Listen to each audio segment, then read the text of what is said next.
Welcome to the Haunted Estate, where we tear back the tinsel and uncover the dark secrets lurking beneath everything, everywhere, and about everyone. So grab your hot cocoa and maybe a nightlight, because what I'm about to tell you will make you see Christmas in a whole new terrifying light. As usual, I'm your host, Selena Myers. Let's get into it. So, you're hanging up stockings, you're wrapping your presents, and singing cheerful carols. Looks innocent, right? Wrong! Wrong! What if I told you that those sweet little traditions that you've loved since childhood have roots in very dark things? Things that would make Stephen King blush. We're about to shed the festive facade and expose the bone-chilling truth behind Christmas. Let's start with something you do every single year without a second thought. Hanging your stockings. Sounds cute, right? No, again. Wrong! Again! I want to believe that you have once wondered, what has Christ been born got to do with hanging stockings? You did think it, didn't you? Well, this adorable tradition has roots in a seriously messed up legend involving St. Nicholas and some seriously sketchy child rescue tactics. The story goes that there was a poor father with 3 daughters who couldn't afford their dowries. Okay, dowries are, hey, you're gonna marry this dude.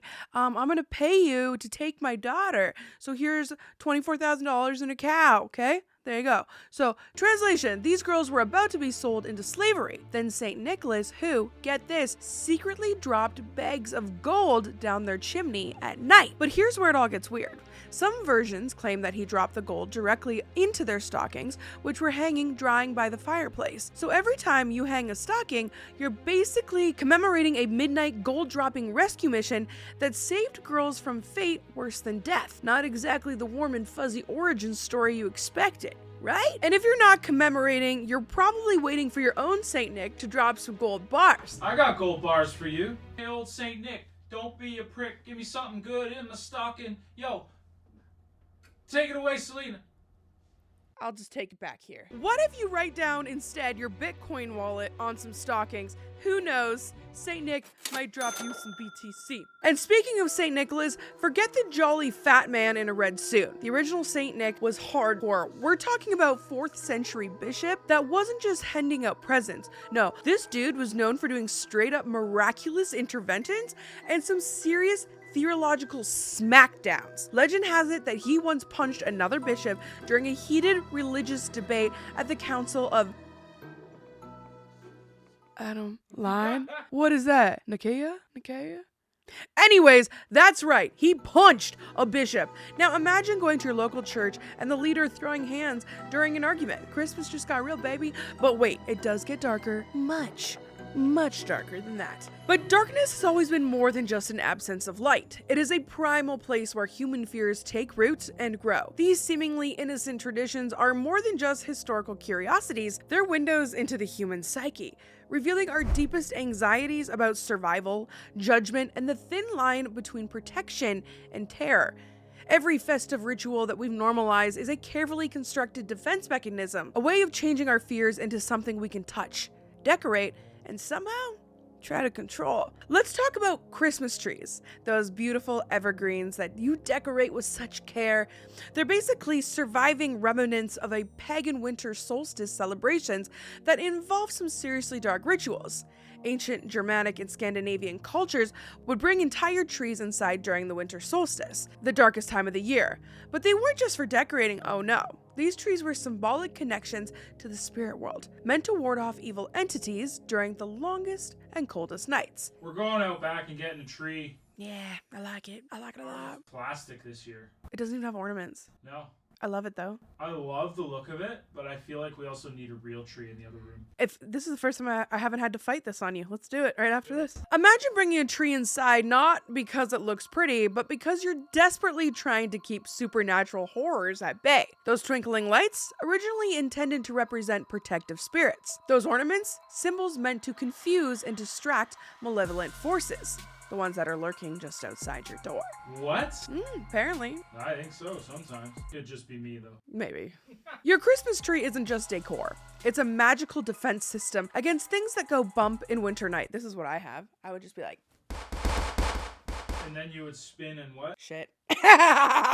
So Christmas trees are basically a protective charm, or rather, they did start as one. But we're just getting started. A lot of Christmas traditions have a shadow side, so dark that it will make you question everything you thought you knew about this supposedly cheerful holiday. I'm sure you're ready to have your holly jolly worldview completely destroyed. And I'm gonna do it for you. Shh, little man, we're gonna talk about spooky Christmas. You just call me little man? Big man, you're my Santa, and I'm your ho-ho-ho. If I'm a Santa, how am I a little man? Because you go down the chimneys. Am I a skinny Santa? No, not in this family. Remember how your parents told you to be good, or else Santa wouldn't bring presents? The original Christmas gift-giving traditions make modern parental threats look like child's play. In many European folklore traditions, Santa Claus wasn't just a gift giver.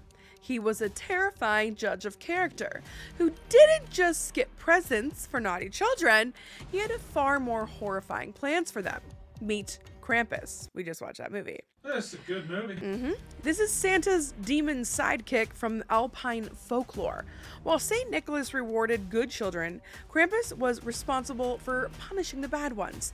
And when I say punish, I mean full-on nightmare fuel. Krampus, a goat-like demon with massive horns covered in chains, carrying a bundle of birch branches to beat misbehaving children, but beating was like the least of your worries. Some legends claim that Krampus would stuff naughty kids into a sack and drag them straight into the underworld. That's right, not a timeout, not coal in your stocking. We're talking full-on demonic abduction. Can you call Sam and Colby for me? We really gotta have a talk with Krampus. Yeah. Like, kids can change. They're still learning.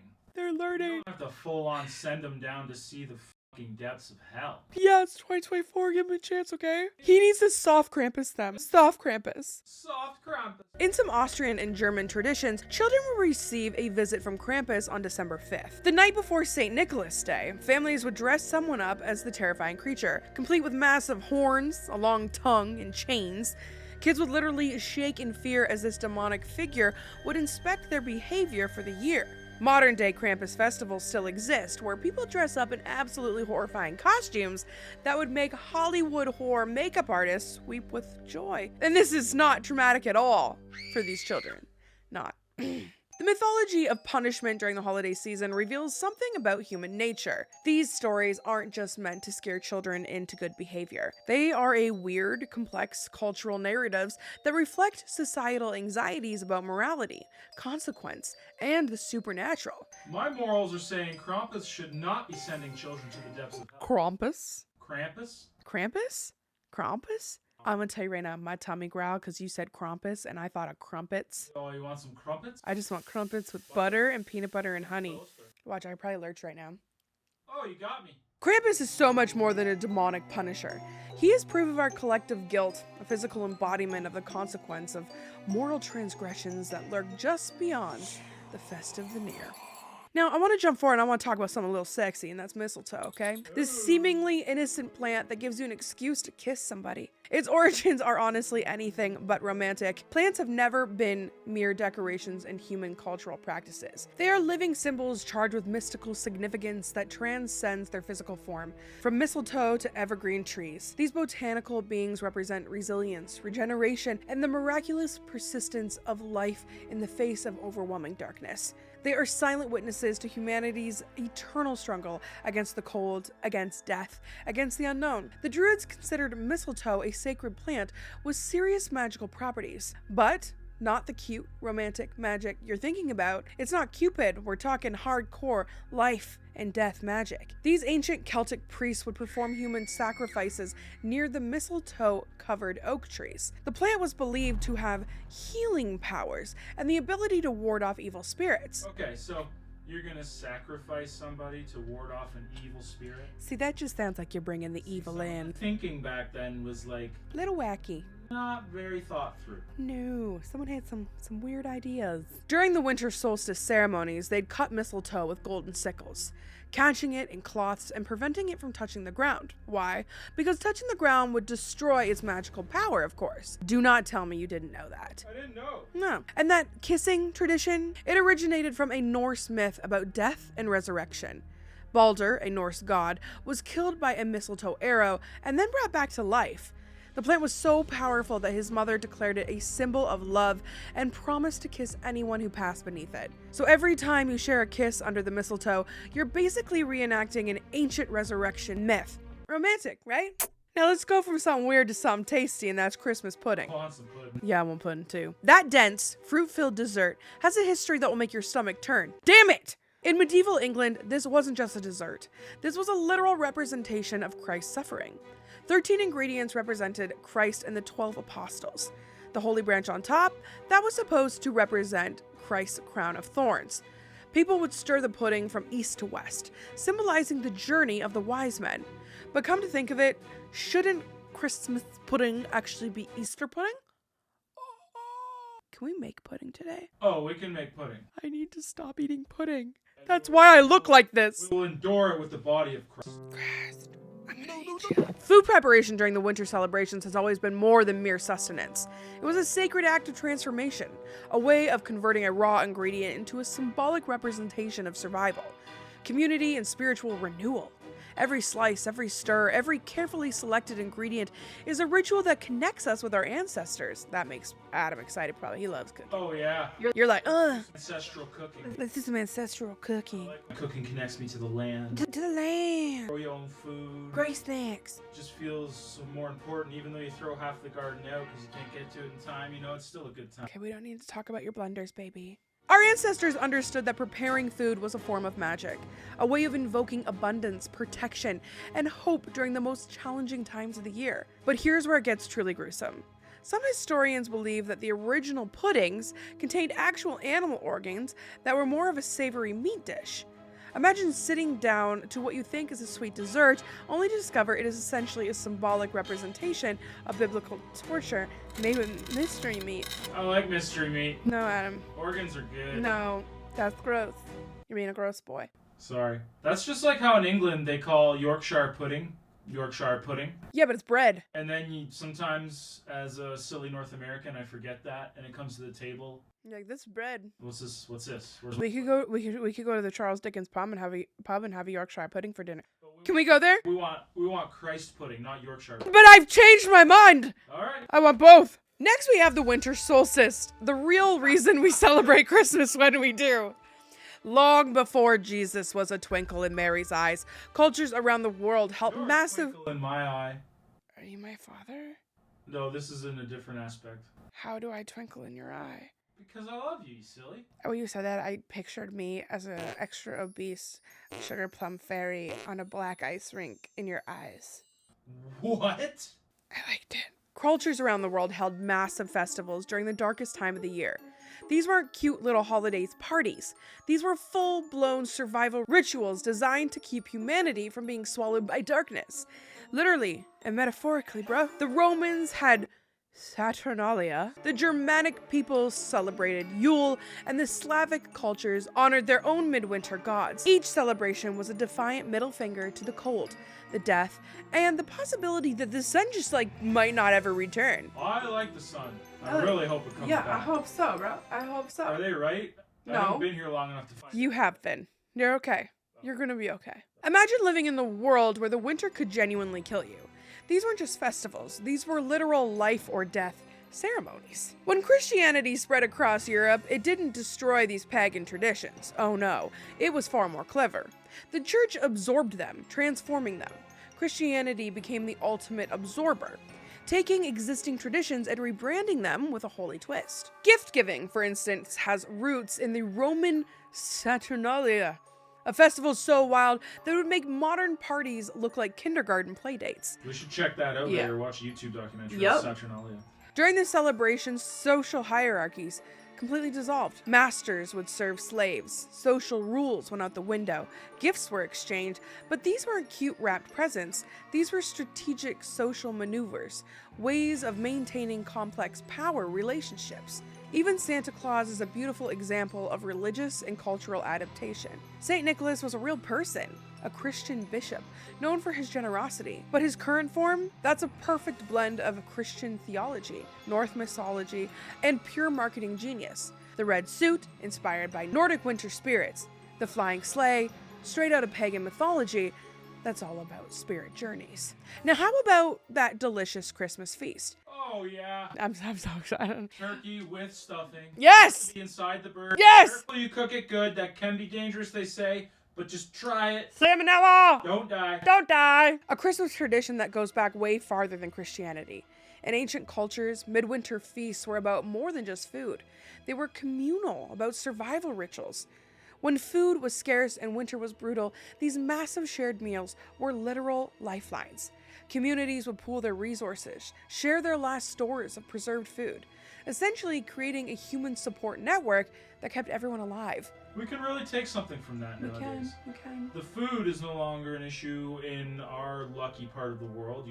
You know what though? This year, being on social media, it is really sad what's going on even with food. Like we talked about it the other day, like you're either poor or you're rich now. Like there's no middle class a lot of the time anymore, which is so hard. It's so tough. I read a post on Facebook and it was a house of 7 adults and 3 children. And the 7 adults worked on and off and all had like part-time jobs and they couldn't afford food. And that breaks my heart. Well, mortgages are through the roof. Yep. Rent's through the roof. It's insane. No, we help people in our community and it's been hard. Cultural transformation is never a simple replacement. It's a complex negotiation, a subtle dance of adaptation and resistance. But when new belief systems encounter established traditions, they don't simply erase what came before. Instead, they weave themselves into existing narratives, creating rich, multi-layered cultural tapestries. Christianity's absorption of pagan traditions wasn't conquest. It was an act of cultural translation, preserving ancient wisdom while presenting it through a new theological lens. Survival has always been a collective endeavor. These winter rituals were not individual acts, but complex social technologies designed to ensure continuity and survival. Every shared meal, every communal song, every synchronized ritual was a powerful statement of human interdependence. We're not just celebrating a holiday. We're participating in a ritual older than written history, a ritual of survival, of hope, of defiance against the darkness. And the truth is, the darkness, it's always watching. One thing that always seems so nice is Christmas cards, okay? But they have their own macabre secrets. The Victorian era, masters of combining beauty and horror, transformed these seemingly innocent communications into complex social weapons. A card wasn't just a greeting. It was a calculated social move that could destroy reputations, signal secret messages, and expose hidden social networks. What about those cute little nutcrackers standing on your shelf? They're not just decorations. They're descendants of protective spirits, designed to guard households against evil. The German folklore said that these were charming wooden figures. They were supernatural sentient beings that had real power against malevolent forces. But here's the real truth. Every single Christmas tradition we've normalized is a survival mechanism, a collective to the human response to darkness, to cold, and to the constant threat of extinction. In the end, what we call tradition is nothing more than a collective memory-made manifestation. These rituals, with their layers of darkness and light, terror and hope, are our species' most powerful inheritance. They are the living proof of humanity's extraordinary capacity to not just survive, but find the meaning and the beauty and the joy in the most challenging circumstances. Every twinkling light, every shared song, every carefully prepared dish is a testament to our enduring spirit. We've sanitized these rituals, covered them in glitter, and manufactured joy, but beneath the surface, they pulse with the same raw energy that kept our ancestors alive. Each decoration, each song, each feast, they're not just celebrations. They are weapons against the darkness in every way you see fit. And the darkness, she's always out there. Welcome to the real story of Christmas. Not a fairy tale, not a Hallmark movie, but human survival wrapped in the most elaborate disguise imaginable. So guys, I challenge you not to just passively absorb these dark revelations, but dig deeper. Do research on your own family's tradition. Talk to your elders. Uncover the hidden stories behind the tinsel and the twinkling lights. Every family, every culture has its own buried Christmas secrets, waiting to be found. Share what you discover. Compare notes. Challenge the sanitized versions of history that have been spoon-fed to us since childhood. Stay curious. Stay brave. And remember that the darkness is always around the corner. I'm Selena Myers, signing off from the Haunted Estate. And until next time, keep your lights burning. Merry Christmas.